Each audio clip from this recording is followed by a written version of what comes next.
guys, welcome back to today's video. Thank you so much for joining me. If you are new here, my name is Ntwanie Ngomane, and if you're a returning subscriber, thank you so much for tuning back onto the channel. We're about to hit 3K subscribers. Thank you so much to everyone who has subscribed. If you have not subscribed already, please do hit the subscribe button. It is absolutely free and you can be part of the community, and you'll know whenever I post a new video, right? I'm thinking of doing a giveaway for 3K subs, but I don't know what exactly to give away because my channel is not really product based. It's a lot of service that I'm giving, so I don't know what actually I would give away. So maybe I'll do a poll on my Instagram, and you guys can comment on what you would like as an appreciation for 3,000 subscribers. If you're not following me on Instagram, it is at Ntwanie _Ngomane on Instagram, so you can find me there. Anyway, let me get on to today's video.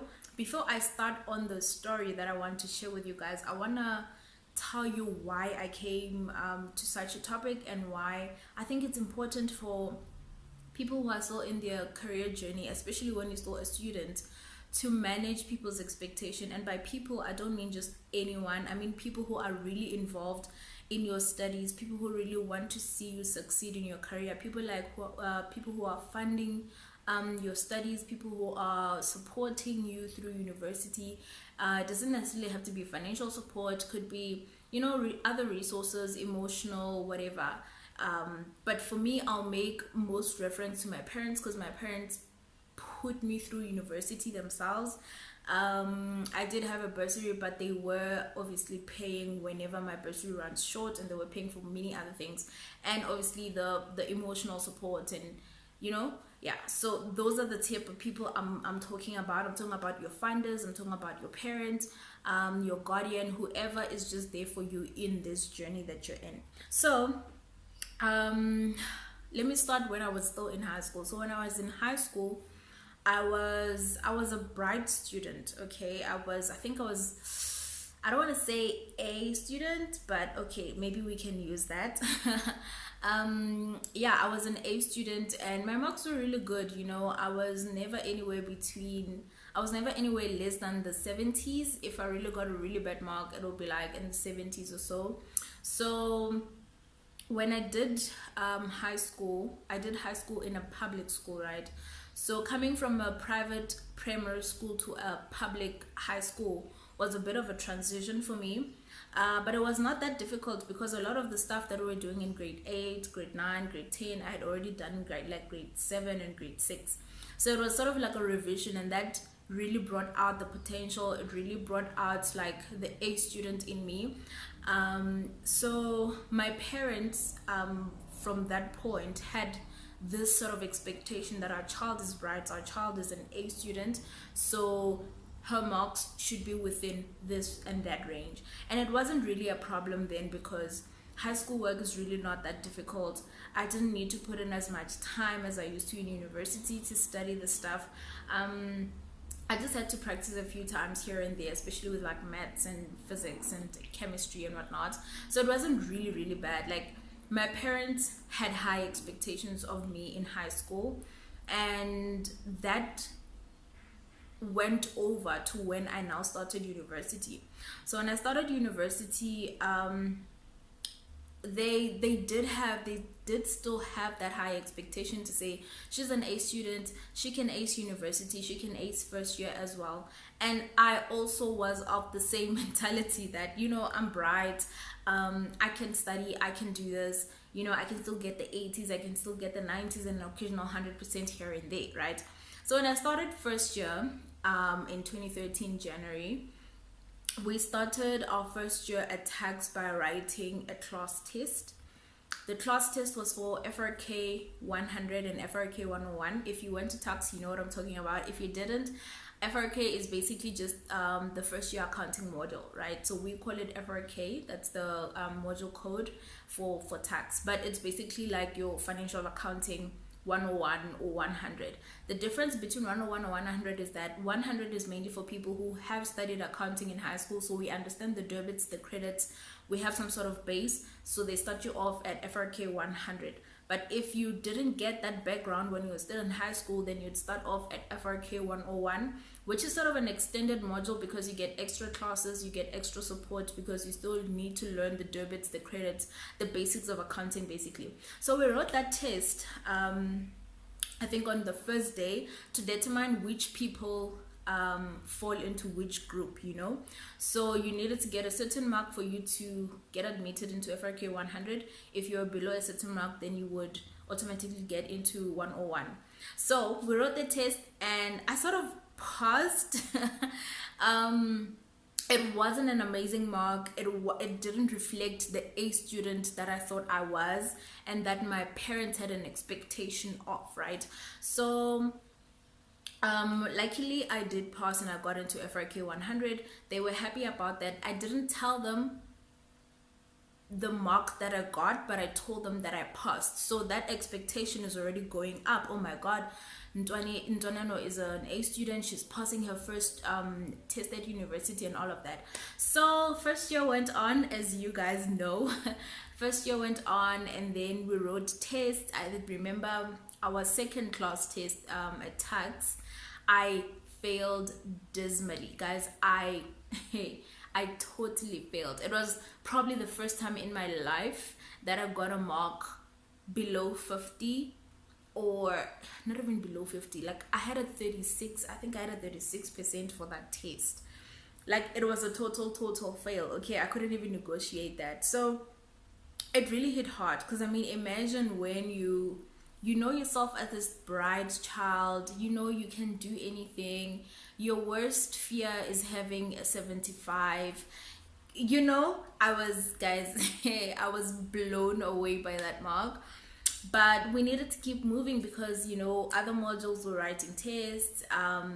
You know, we needed to get up and keep moving. So I remember I called my mom. I cried that day. I cried, guys. I literally cried my lungs out. I called my mom and then she's like, what's wrong? You sound so down. And then I'm like, I failed my class test. I got a 36%. I don't think I'm gonna pass first year. I don't think I want to do accounting and tax. Guys, I got to a point where I thought about changing universities because I just felt like tax was so difficult. But that's a video for another day. So my mom was like, but it's your second class test. There's still many more. It's still February. The year is still long. You can still go on. And that's where I noticed that, you know, parents have an expectation, but sometimes they do understand that things are difficult, especially if your parents have gone through school themselves. They know that it's not a one-size-fits-all kind of thing. You're not always gonna pass everything. So from that point onwards, because before that second class test, I was hiding the little tests that I was failing in between, you know, because I felt like, oh my gosh, I'm gonna disappoint my parents. My parents expect 90s, 85s, 75 at least, you know, and now I'm ranging in the 28s, the 36, the 45s. I'm not even at 50 at that point. So I used to hide the little other test until that test hit me so hard and she could feel it when she called me and she's like, no, something's wrong. So I decided to tell her, and that is where this video comes from, right? So from that test, I learned that, you know, managing people's expectation is the best thing you can do, especially for pressure purposes, you know, so they don't put pressure on you. So what I did is, with every test that I write, my mom or my dad would call me and say, hey, how was your test? How did you find it? And I'd really be honest with them, like, this test was really good. I have a really good feeling about it. I was prepared. I wrote well. Everything that I was expecting to happen in the test has actually happened. But sometimes, you know, I'd say this test didn't really go well. I did study, but what came was out of this world, or I actually didn't really study so much for it. You know, I'm not really expecting a good mark. So from that point, you sort of start to manage their expectation. They also now get to know that Ntwane has a problem with this module, but with this module, she's actually doing well. She has a problem with auditing, but actually when it comes to accounting, that's a strong point. You sort of start to manage their expectations so that at the end of the year they don't put pressure on you to pass all your modules when you knew that during the year you were struggling with financial management. And that's what I did with my parents. I told them, guys, financial management is showing me my ancestors. Okay, it's doing the things. I don't think I'm gonna pass this thing. I am trying my best. I'm doing what I can, but don't have any expectations. And that helps them to actually support you on your journey. It helps them to actually understand what you're going through, even though they have not gone through it themselves, right? So that is what I wanted to share with you guys in today's video, that you need to speak to the people who are supporting you through university. I know a lot of us have pressure, like, oh my god, my dad thinks I'm an A student, so I should pass this year with flying colors, with distinctions.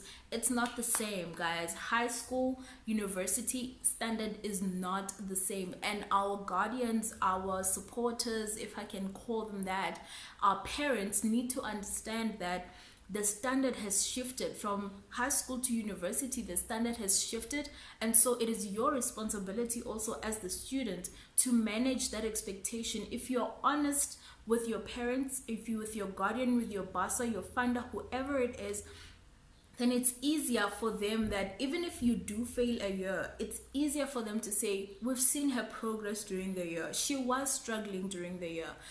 She was performing good in these subjects and she was struggling with that subject. So it's not a bombshell when you actually fail that module. It's not a train smash when you actually failed, and they know how to support you through it. Because I mean, imagine going through your whole year and your parents are thinking, oh, my child is acing it.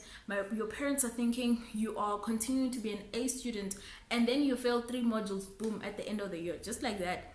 It now brings that thing to your parents that you were playing, you were not following through with your schoolwork, you were just partying the whole time, you were doing mischievous things during the year, and that's what caused your failure at the end. So managing our parents, our bosses, our funders, our guardians' expectation, I think it's very important. There are 2 instances where I've advised people of this. One, I won't mention names, but this person had a strict parent. Their parent was so strict. They were like, I want to know what you're doing every day towards your studies. I want to know how everything is going on a daily basis. Keep me updated. And I was like, you know what? The best way to manage this is to be honest with yourself and then be honest with your parents. Tell them, yeah, you know, I'm working, I'm putting in the hours, I'm studying, I'm trying to find strategies, but this module is just difficult. You know, I'm consulting. You know, like communicate, manage that expectation. And in the end, the parent got to understand that, you know, my child is really working towards this thing. They didn't just go to university to spend my money and play around, but they actually working towards their dream. They're actually working towards this degree. So the parents sort of stepped back a bit, and that person could have time to actually focus on their studies. And at the end of the year, whatever results they got, it was sort of expected through what was going on throughout the year. And isn't it even more great, you know, when you struggled through the year with this module and your parents knew you were struggling, but you actually passed it in the end? They're like, yo, my child, you've suffered through the year, but you've pushed, you were actually focused. Like, I feel like it's the best feeling you can actually share with your parent or with your supporter or whoever that person is. The second instance is a similar situation where this person failed their module and their parents thought, this child is playing with my money, this child does not deserve to go to university, this child is not serious about their life. I advise this person that, you know what, be honest with your parents. Sit down with your mom and your dad and explain to them that these are the modules I'm doing. This is how it works in my course. This is what I need to meet. This is what I do on a daily basis to work towards this goal. And they had the conversation, they found common ground, and now, you know, like, It's easier, man, going through university knowing that the people who are supporting you have the right expectations of you, because at the end of the day, guys, accounting is very difficult, and it can be whichever course that you're doing, it doesn't matter. It is still difficult, and if someone has not gone through it themselves, it's very difficult for them to understand the intensity of your degree, the intensity of which you need to work towards your degree. So you do not need the pressure of someone telling you wasting my money and whatnot. So manage their expectations from the beginning. I think this video goes a lot out to people who are still starting their degree, to people who, even if you're not starting, even if you're not in first year, you can start implementing this right now, right at the beginning of the year. Start communicating. If FBS or financial management is showing you flames, if auditing is giving you a hard time, talk to them about it. Tell them, there's this module, I'm not very sure about it, I'm working on it, but it's really giving me trouble. Manage those expectations, guys. I think that's what I wanted to say in this video. I've said a mouthful because I am very cautious of this. This is really what helped me through university. Even when I failed, my parents had an idea that this might happen. Okay, because I'd already started telling them from the beginning of the year that financial management is showing me my ancestors, right? So yeah, I think that's it from me today. If you really like the story time video type of thing, please do hit the like button, share it with your friends, and yeah, let's help everyone go through this university thing and the learning thing without any unnecessary pressure, guys. I think that's the best thing we can do for ourselves. The course is very difficult, university life is very difficult on its own, though the transition is very difficult. So let's take away the pressure of someone telling you you're wasting their money while you're actually really putting in your 100% best. I love you guys. I'll see you in my next video. Bye.